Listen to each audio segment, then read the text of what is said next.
All right, guys, welcome back to another video. It's your man Jay. So Tudia was nice enough to send over the Merge series for the TCL 10L and then the Moto G Power.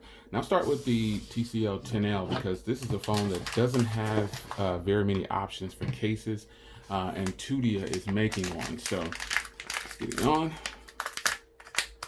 The case that comes in the box is there to get you by until you can get something you like.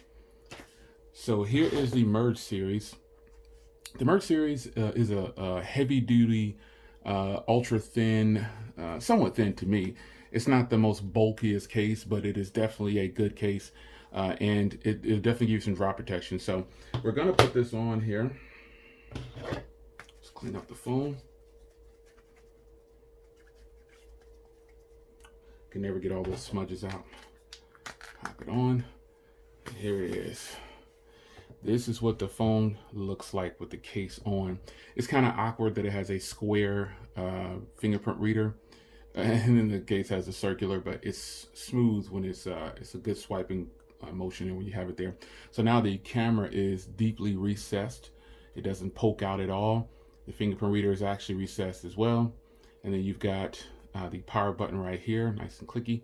And then you got the, I'm sorry, not the power button, the assistance key. Power button, volume rocker, all got a little texture on it, a little bumps on it. And the Merge series has ridges along the bottom edge of the case right there.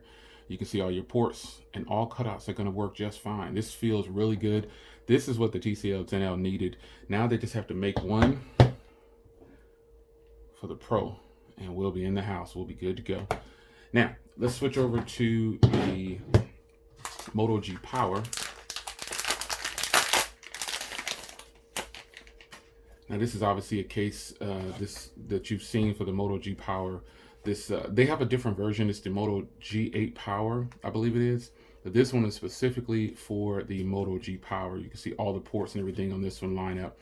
I actually did a review on the other case, and it had that extra port on there because it wasn't officially for the phone. Currently, my case of choice is UAG, but I appreciate Tudia sending this over, and this obviously looks a heck of a lot better as far as the swiping motion for the fingerprint reader. All ports and everything are going to line up just perfectly fine. Case fits snug, and you've got lip protection just like on the 10L. A slight lip protection. It leaves enough room to where you can put a tempered glass on it, so the phone kind of drops down in there and you have enough room. And so the camera is now deeply recessed, no lip at all. And you've got two great cases that fit these phones perfectly snug and just right. So there you have it, man. Quick video from Tudia, sending these cases over to me, get on these two phones. Two phones that I really like, really enjoy my Moto G Power. It's one of my dailies. So if you want to find these cases, just search them on Amazon and you will find these and you'll be able to purchase. So shout out to Tudia once again. I appreciate it. See you guys in the next video. Take care.